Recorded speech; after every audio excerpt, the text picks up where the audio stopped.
Yo, what is going on, guys? Monster here, and we are back with a brand new video. Now, in today's video, we are going to be going over all of the patch notes for Xbox One, PS4, and PC on 12-18. This was a very large update, not only bringing all of the Christmas stuff to all of the platforms, but also bringing many changes, many quality of life changes, desert time, and all time balances.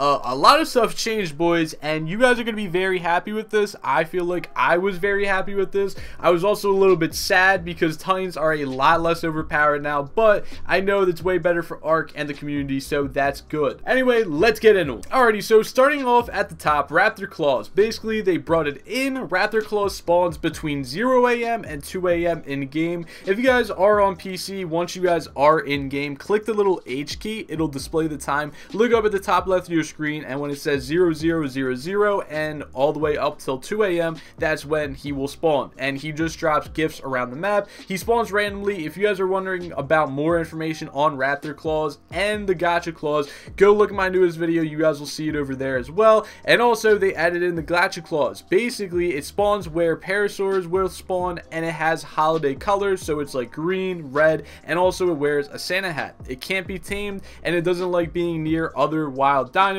And basically, you can feed it coal directly from the Raptor Claws drops and give it to him, and he will drop out a bunch of different stuff. All these different gacha crystals can give off any sorts of loot, a lot of Christmas loot, and you also can possibly get dino candy. Basically, if you feed it to a dino, it should change its colors and also give it a percentage of movement speed increase as well. The next thing they also did is colorized all of their dinos. 20% of the wild dinos will spawn with holiday colors, and they look beautiful. Now, for Extinction, there were a few different fixes for the cave entrance cooldown, which was very annoying, and I'm glad that they fixed that. They also changed and fixed some of the meteor stuff. They also reduced the impact damage directly to 750.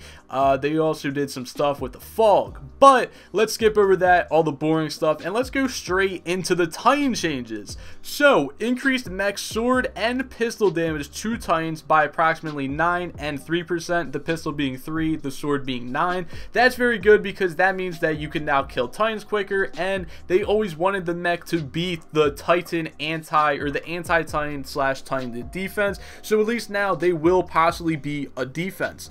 Also, the increased turret damage to Titans as well, which, yes, like I said, I loved abusing the OP Titans, but I'm glad that they are balancing them out now. Nobody knows how much they increased them. Nobody knows if they now shred Titans. I highly doubt that they shred them, but hopefully they do a lot of damage because they didn't do that much damage before. Now, changes to Titan downloading. This is major. This is a huge change, and it's actually crazy. So, when you first download a Titan, it will actually be disabled for 15 minutes, which I assume means you cannot ride it or use it, and also the Titan takes increased damage during this time. That means for 15 minutes your Titan will be basically unconscious, just sitting there, unable to move, attack, or do anything like that. So if you guys are wanting to do a raid, don't think about just dropping a server or just dropping a Titan on any server, because now you're actually gonna have to build defenses around it and do everything like that. Also, increased Titan download cooldown to 6 hours, so you can't just download Titans right after each other and completely wipe a server.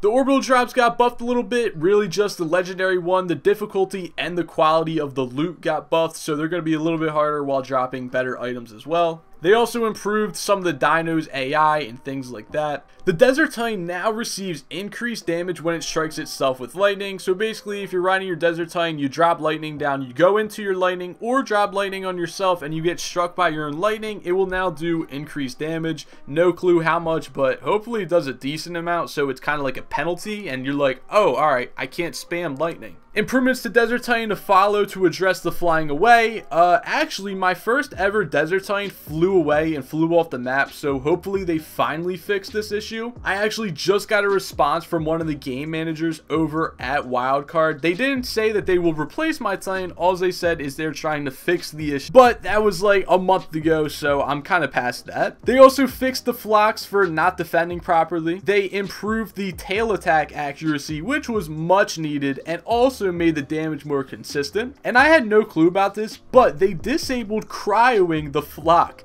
I believe that when you would throw it out, they probably die instantly, but I have no clue who did this or even that this was a bug. That sounds pretty cool though. If anybody is selling a cryopotted flock, I'll definitely buy it. Leave a comment down below. And also fixed encumbered movement when walking on the desert titan. You guys know that little buff that you get when you're on the desert titan? Usually it allows you to move while you're over encumbered. For some reason they're disabling that, and I have no clue why you even get the buff then, but yeah, they're disabling that for now. Like I said, they did a bunch of different quality of life updates in this as well. So for dropped items, they improved it a lot so that they won't go through the ground or disappear. They did the same thing with eggs when they would become invisible or go through the ground and do some stuff like that. They said that they fixed all of these sort of things. And then for the Velonosaur, they increased the accuracy of the area of effect attack, basically when it would spin all around and launch all of its missiles everywhere. And they reduced the damage of that attack because of the increased accuracy. They also made some improvements to the desync, and no longer will you loot victims when using the area of effect attack. The Mega Armors basically got some fixes and just changes with their animations and ice breath and just stuff like that. It was minor buffs and little fixes of improvements. You guys will basically tell when you see it in game.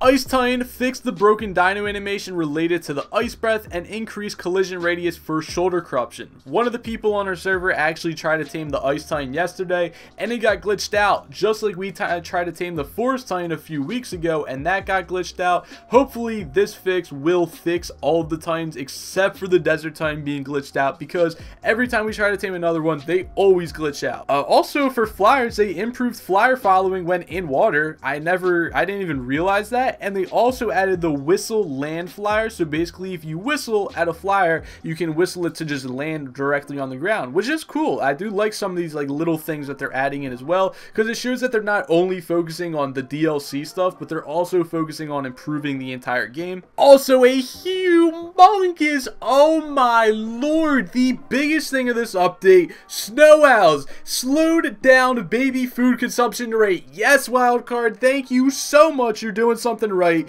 Oh my gosh, when I was raising my baby snow owls, these things are the worst things to raise. They're harder than gigas, and I'm so happy that my troughs will not get shredded by snow owls anymore. Well, really just the babies, but still, they ate so much food and it was so annoying. But now hopefully they will be an easier raise. They are very nice because they heal and stuff like that, but dude, they ate so much. And then also the Daedons, basically there was a glitch where if you were healing while frozen with the owl, you won't take any hunger, so you can basically heal forever, and they patched that. And then for Xbox, improvements to dino quality and improvements to environment quality. I believe they're saying the graphics wise, maybe the owl won't really look like a floating blob, or so will the Megarmers. Pretty much every Extinction dino looks like that, like some origami stuff. It's weird. Anyway dudes, that is it for the patch notes. If you guys are excited or have any questions, please leave a comment down below. If you guys are happy with the patch notes, then make sure you guys hit the like button. I'm feeling pretty good coming from this patch notes, and I'm very excited for it. Anyway dudes, if you're new around here, make sure you guys smash that subscribe button. Anyway dudes, I hope you guys have a great day. I'll talk to you guys tomorrow. Later. Run up on me, I blam. I got my hand on my ham. Oh.